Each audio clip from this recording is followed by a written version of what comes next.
जय श्री कृष्णा, जय श्री राधे। मैंने आपको दशम स्कंद के एकादश अध्याय की संस्कृत में अपनी बुद्धि अनुसार व्याख्या सुनाई। यहाँ भगवान श्री कृष्ण नलकूबर और मणिग्रीव का उद्धार करके जब अपने खेल और अपने आनंद में लगे थे, ब्रजवासियों के साथ क्रीड़ा कर रहे थे, ब्रज बालकों के साथ खेल में मग्न थे, वहीं नंद बाबा को चिंता हो आई। नंद बाबा कहते हैं कि भैया अब हम यहाँ नहीं रहेंगे, हमारे बेटे पे बहुत बड़ी समस्या आ गई है। दशम स्कंद के एकादश अध्याय के 21वें श्लोक में आपको ये वर्णन मिलेगा। अब नंद बाबा कहते हैं कि हमें तो यहाँ से जाना है। महावन में बड़े बड़े उत्पात होने लगे। तब उपनंद ने कहा कि बाबा एक जगह बड़ी प्यारी है, अपने ब्रज में कई वन हैं, उनमें वृंदावन, निधिवन, बेलवन, कामवन, तालवन, मधुवन आदि, पर इन सब में हमें सबसे सुंदर वन एक ही लगता है। उपनंद कह रहे हैं नंद बाबा से कि वनम वृंदावनम नाम पशव्यम नवकाननम गोप गोपी गवाम सेव्यम पुण्याद्रि तृणवीरुधम। सबसे सुंदर वन है वृंदावन, तुलसी के ही सुंदर सुंदर पौधों से यह पोषित है और विभूषित जो वन है वह वृंदावन है। वृंदानाम भक्त समूहानाम वनम, भगवत भक्तों का, रसिकों का निवास स्थान वृंदावन है। वृंदावन की महिमा सुनते ही सभी ने कहा साधु साधु, अर्थात हम भी स्वीकार करते हैं, हम भी स्वीकार करते हैं, हमें भी वृंदावन पसंद है। फिर क्या, सभी नंद, उपनंद और ब्रजवासी बैलगाड़ियों में अपना सामान भर के गोकुल छोड़ करके सब के सब ब्रजवासी अपने गाय, अपने बछड़े जो उनका गोधन है उसे लेकर के वृंदावन की ओर चल पड़े। दाऊ भैया के साथ गोविंद 4 वर्ष की अवस्था में गोकुल छोड़कर श्रीधाम वृंदावन में आ गए। वृंदावन में जब आकर के प्रभु ने उस वृंदावन के विशेषता को देखा, उसके शांत वातावरण को देखा, आनंद मुक्त करने वाली शीतल मंद सुगंध हवा को देखा, इसका अवलोकन किया। जिस वृंदावन में श्री गोवर्धन का शिखर है, सुंदर सुंदर विशाल वृक्षावली है, चारों तरफ खूब हरियाली ही हरियाली है, जब भगवान श्री कृष्ण ने देखा तो देख देख कर भगवान प्रसन्न हो गए। या हरियाली में तो हमारी गाय खूब घास खाएंगी और बहुत प्रसन्न रहेंगी। इस प्रकार से कृष्ण भगवान अपनी माँ से कहते हैं। आज हमारे गोविंद गायों से इतना प्यार करते हैं कि वृंदावन के तिनके में, तिनके को जब देखते हैं, जब घास फूस को देखते हैं, हरियाली को देख देख करके भगवान श्री कृष्ण बहुत प्रसन्न होते हैं। मेरी गैया यहाँ खूब प्रसन्न रहेंगी, खूब घास खाएंगी। अरे यमुना जी को देखो, कितना निर्मल जल प्रवाह है। यमुना जी का दर्शन किया, यमुना के पुलीन का दर्शन किया तो भगवान का मन उस ब्रज भूमि के प्रेम में भर गया। केवल अकेले श्री कृष्ण का ही नहीं, लिखा है भागवत में कि राम और बलराम और श्री कृष्ण दोनों का ही मन वृंदावन की भूमि को देखकर अत्यंत प्रसन्न हो गया। केवल और केवल वृंदावन की ही भूमि ऐसी है जो भगवान श्री कृष्ण को और बलराम को भाई है। अब देखिए, सुखदेव जी कहते हैं दोनों भैया बड़े प्रसन्न हुए। कन्हैया तो दौड़े दौड़े अपनी माँ के पास गए। माँ यशोदा, इस वृंदावन में तो हम खूब गैया चराएंगे, अब हम बड़े हो गए हैं। माँ हंसी और कहती हैं कान्हा, अभी तू 4 वर्ष का है, अपने आप को तो ठीक से संभाल नहीं सकता, गाय को कैसे संभालेगा? थोड़ा बड़ा हो जा बेटा लल्ला, फिर बड़ा होकर के तुझे गैया ही तो चरानी है। अरे हम ग्वालों का तो यही काम है। यशोदा मैया ने बात टाल दी तो कन्हैया क्रोधित हो गए, गुस्से हो गए, नाराज हो गए, मुंह लटका कर बैठ गए। यशोदा मैया जो भगवान श्री कृष्ण से अथाह प्रेम करती हैं, वे समझ गईं और कहा, देख बेटा, यदि तेरी बहुत इच्छा है तो गैया बाद में चराना, पहले जो छोटे छोटे उनके बछड़े हैं उनको चराना सीख ले। भगवान कृष्ण प्रसन्न हो गए। ठीक है माँ, कन्हैया भी राजी हैं, मैया ने भी अनुमति दे दी है। अब प्रभु छोटे छोटे बछड़ों के साथ अपने ग्वालों को लेकर आसपास ही, वृंदावन के अंदर ही, क्योंकि माँ का आदेश है ज्यादा दूर नहीं जाना, आसपास ही घूमना प्रारंभ कर देते हैं। प्रभु आसपास वत्सचारण करने लगे। वत्स यानी बछड़ा, बछड़ों को चराने लगे। एक दिन बछड़ा चराते हुए विचरण कर रहे थे कि एक असुर, उसने बछड़े का रूप बनाया, और भगवान श्री कृष्ण की तो हजारों बछड़े हैं जिन्हें वो चराने जाते हैं, उन्हीं हजारों बछड़ों में मिल गया वत्सासुर नाम का दैत्य। असुर बछड़ा बनकर बछड़ों में मिल गया, पर श्री कृष्ण समझ गए। श्री कृष्ण बलराम को इशारा करते हुए कि देखो, हमारे बछड़ों के बीच में एक असुर बछड़े का ही रूप बना करके आया है, और बलराम जी को इशारा करते हुए दौड़कर उस बछड़े के पास आए और उसका पैर पकड़ करके घुमा करके दे मारा। सो ही वत्सासुर का उद्धार हो गया। अब एक दिन भगवान अपने बछड़ों को पानी पिलाने के लिए यमुना जी के किनारे आए। वहां बैठा हुआ था बकासुर। ये पूतना का भाई था। इसने कृष्ण को देखा और विचार किया कि यही मेरी बहन का हत्यारा है, मेरी बहन को मारने वाला है, मैं इसे छोड़ूंगा नहीं। बगुला बना बैठा रहा। प्रभु निकट आए तो एकदम से पूरे वेग से, पूरी शक्ति से दौड़ा और भगवान श्री कृष्ण को झपट्टा मारकर मुंह में निकल गया। ब्रजवासी बेचारे देखते ही चिल्लाने लगे, अरे ये क्या हो गया, ये इतना बड़ा बगला कन्हैया को पकड़कर खा गया। भयभीत थे ब्रजवासी। क्यों? क्योंकि उनके भय को समाप्त करने वाले, भय को भगाने वाले श्री कृष्ण उनकी आंखों से ओझल थे। चिल्लाने लगे, बचाओ बचाओ। सब ग्वाला बेचारे चिल्ला रहे हैं, पर भगवान ने उसके पेट में जाकर के अपने शरीर को, अपने श्री विग्रह को, भगवान श्री कृष्ण ने अपने शरीर को इतना गर्म किया कि उस बकासुर को लगा कि जैसे मैंने कृष्ण को नहीं, किसी आग के अंगारे को अपने मुंह में डाल लिया है। वह जल गया, छटपटाने लगा। तुरंत उसने भगवान को मुख खोल करके बाहर कर दिया। प्रभु बाहर आए, भगवान ने उसकी चोंच पकड़कर बीच में से चीर दिया और बकासुर का भी उद्धार कर दिया। इसी प्रकार क्रीड़ा करते हुए, खेलते हुए प्रभु एक दिन अपने मित्रों के साथ आंख में चौनी का खेल खेल रहे थे वृंदावन के वन में, और कहते हैं, ब्रजवासियों तुम छुप जाओ, हम तुमको ढूंढेंगे। बालकों ने कहा, ठीक है कन्हैया। तो सब छुपने के लिए स्थान देख रहे थे कि कहाँ छुपें, कहाँ जाकर के छुपें। इतने में अघासुर आ गया। उस अघासुर ने बड़े विशाल अजगर का रूप बना लिया और मुंह फाड़ करके जीवा को धरती में ऐसा सटा दिया जैसे लग रहा था कि ये कोई पक्षी नहीं, कोई गुफा हो। प्राणायाम चढ़ा करके बैठ गया, श्वास रोक कर ना हिले ना डोले, बिल्कुल पत्थर के जैसा अपने आप को उसने प्रस्तुत किया।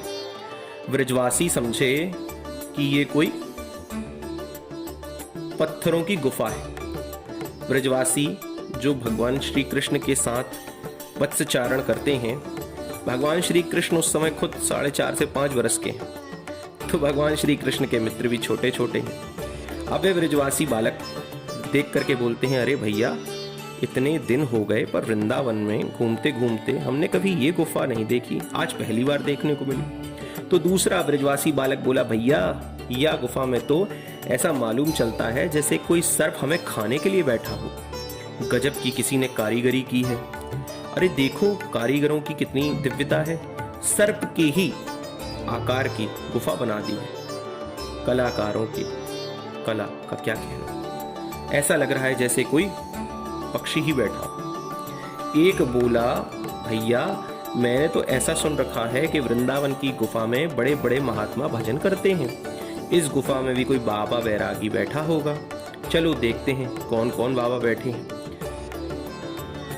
घुस बैठे, सब अंदर प्रवेश कर गए। अब जैसे ही वाके जीवा पर, उसकी जीवा पे कदम रखकर ब्रजवासी अंदर गए तो एक बालक ब्रजवासी बोला, भैया वृंदावन के महात्माओं के तो देखो कितनी मौज है, सड़क ऐसी बनाई है अपनी गुफा में प्रवेश करने के लिए जैसे गद्दा बिछा दिया।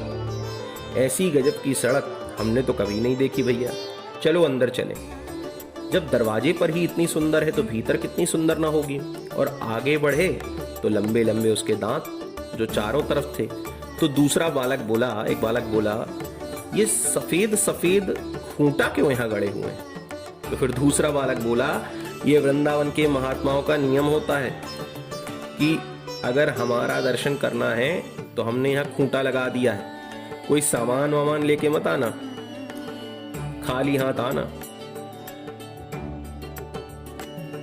अब उन बालकों ने क्या किया, जो अघासुर है उसके पैने पैने दांतों में अपना जो भी सामान था वो टांग दिया। अब ये आगे बढ़े, इतने में अघासुर विचार करने लगा, जो अब तक श्वास रोक के बैठा था वह अघासुर, उसकी श्वास धीरे धीरे बाहर निकलने लगी। अब जैसे ही उसका प्राणायाम की क्षमता समाप्त होने लगी, उसकी श्वास बाहर निकलने लगी, तो गरम गरम एकदम हवा। अब भाई अघासुर है, राक्षस है, मांस मसाला खाने वाला, प्राणियों को खा जाने वाला, तो उसकी श्वास से गरम गरम बदबूदार वायु निकली। तो ब्रजवासी तो नाक पकड़ करके बोले, हे भगवान, ये बदबू कैसी आ रही है इस गुफा में से, इतनी गर्म हवा? तो दूसरा बालक बोला, तुझे नहीं मालूम, बड़े बड़े योगी महात्मा इसमें बैठ करके इस गुफा में एक साथ प्राणायाम चढ़ाते होंगे और एकदम से श्वास खींचकर फिर छोड़ देते होंगे, ता से गरम गरम हवा इसमें से निकल रही है। तो दूसरा बोला, क्यों रे, फिर दुर्गंध क्यों आ रही है? तो फिर छोटा बच्चा बोला, देखते हैं ना आप कभी कभी कि जो छोटे बच्चे होते हैं वो आपस में ही मनगढ़ंत कहानियां गढ़ लेते हैं। ये बेचारे भोले भाले हैं, मन इनका पवित्र है। छोटा बच्चा दूसरा बोला, अरे भैया, महात्मन का शरीर जो है, उन्हें अपने शरीर की कोई होश थोड़ी रहती है। अरे समाधि में, और या कि कोई जीव जंतु आकर, वे सब तो समाधि में रहते हैं, तो कोई जीव जंतु आकर हड़बड़ा करके यहाँ कोई पक्षी मर गया होगा, इसी कारण से दुर्गंध आ रही है। अपन यहाँ आए हैं, महात्माओं की सेवा करनी चाहिए, अपन दक्षिणा तो लाए नहीं, तो जो पशु पक्षी यहाँ मरे होंगे ना, यहाँ पर आकर के गुफा में उनको हम साफ कर देंगे और इस बदले में हम संतों के दर्शन भी कर लेंगे। इस प्रकार से सबने आपस में विचार कर लिया, आपस में ही सब एक दूसरे की गलतफहमी में मिटाने लगे। एक बोला, बालक भैया, हमें तो थोड़ा डर लग रहा है। दूसरा बोला, किस बात का डर? तो पहला बोला, तू भूल गया उस दिन कितना बड़ा बकासुर आया था, बगुला बन के आए राक्षस, ऐसा ना हो कि ये भी राक्षस हो। तो दूसरा बोला, अरे अपने कन्हैया उसको पकड़ के चीड़ देगा, डरो नहीं, हमारे साथ श्री कृष्ण है, अपने कन्हैया पीछे ही हैं, कुछ नहीं होने वाला। जैसे उसने बकासुर मार दिया, ऐसा असुर को भी मार देगा अगर ये असुर होगा तो। जैसे बगुला मार दिया हमारे कन्हैया ने, वैसे ही इसको भी चीर देगा। अरे अपन को डरने की जरूरत नहीं। और इतना कह करके ताली बजा करके शोर मचाते हुए सब के सब उस अघासुर के पेट में चले गए। अब भगवान ने देखा, अरे राम राम, सब ग्वाला घुसे जा रहे हैं। दूर से देखते ही भगवान तो अघासुर को पहचान गए। आवाज लगाई, अरे ब्रजवासियों, रुको रुको, ये गुफा नहीं है। भगवान खूब पुकारे पर किसी ने नहीं सुना। इतना शोर कि किसी को सुनाई ही ना पड़े। प्रभु को लगा कि अब तो इन्हें बचाने के लिए मुझे स्वयं जाना पड़ेगा। मैं अपने भक्त का कभी पतन होने नहीं देता। ब्रजवासियों से भूल तो हो गई है, परंतु उस भूल के साथ उनका एक विश्वास है कि हमारा कन्हैया हमारे साथ है, और इसी विश्वास पर कन्हैया उनकी रक्षा करते हैं। प्रभु के विश्वास के साथ वह जहां भी जाते हैं तो भगवान की प्रतिज्ञा है कि मैं उनकी रक्षा करूंगा। सबके ममता ताग बटोरी, मम पद मन ही बांध बरी डोरी, समदर्शी इच्छा कछु नाही। वह मुझे कैसा प्रिय है? बोले भरत की जैसा प्रिय है, जो सबकी ममता मेरे चरणों से जोड़ लेता है, सबको ऊपरी मन से मानता रहता है और मुझे अपना सर्वस्व मानता है। मैं भी उसे अपना परम प्रिय मानता हूं। ब्रजवासी श्री कृष्ण से प्रेम करते हैं, इसीलिए कन्हैया उनकी रक्षा करने के लिए गए। एक बार भी जिसने श्री कृष्ण को पुकारा और कहा कि मैं तुम्हारा हूं, तो फिर भगवान समस्त भूतों से उसे अभय दे देते। क्यों? क्योंकि गीता में, रामायण में, हर जगह भगवान की ये प्रतिज्ञा है। भगवान कहते हैं, हे उद्धव, वैसे तो मेरा भक्त विषयों में भटकता नहीं, फिर भी इंद्रियां बड़ी बलवान होती। विद्वान सब कर्षति, विद्वानों को भी कभी कभी मोह घेर लेता है। कदाचित इंद्रियों के वशीभूत होकर मेरा कोई भक्त अगर विषयों में भटक जाता है, तो हे उद्धव, तब भी मैं अपने भक्त को वहां से भी संभाल करके ले आता हूं। पाप का भी पेट फाड़ कर निकाल लाता हूं, पर भक्त का पतन नहीं होने देता। अपना बच्चा कितना भी गंदा हो, उसको पूरे शरीर में गंदगी लगी हो, लोग देखेंगे तो इधर उधर देखेंगे और देख करके घृणा करके चले जाएंगे। पर जिस माँ का वो बच्चा है, माँ देखेगी तो तुरंत उसे नहलाएगी, धुलाएगी और साफ सुथरा करके उसको सजा संवार करके, श्रृंगार करके दूध पिलाएगी। तब धीरे से पिताजी भी पीछे पीछे भागने लगते हैं, अरे भाई जरा हमें भी दो अपनी गोद में, हमारा भी अधिकार है, हमारा भी बेटा है। ऐसे ही जीव कितनी भी सावधानी से चले, फिर भी जन्म जन्मांतरों के अभ्यास स्वरूप इंद्रियों में विषयों के प्रति जो आकर्षण है, जल्दी से उसका निरोध नहीं होता, उसका निग्रह नहीं होता। इसलिए कभी कभी बड़े बड़े विद्वान भी आकर्षित हो जाते हैं। विद्वान सब विकर्षति, बड़े बड़े ज्ञानी जिन्हें आत्मस्वरूप का बोध हो चुका है, ऐसे ब्रह्म ज्ञानी भी कभी कभी च्युत हो जाते हैं। देखो भैया, बड़े बड़े ब्रह्म ज्ञानी भी क्यों च्युत हो जाते हैं? क्योंकि केवल एक श्री कृष्ण जिनका नाम अच्युत है, उनका नाम अच्युत क्यों है?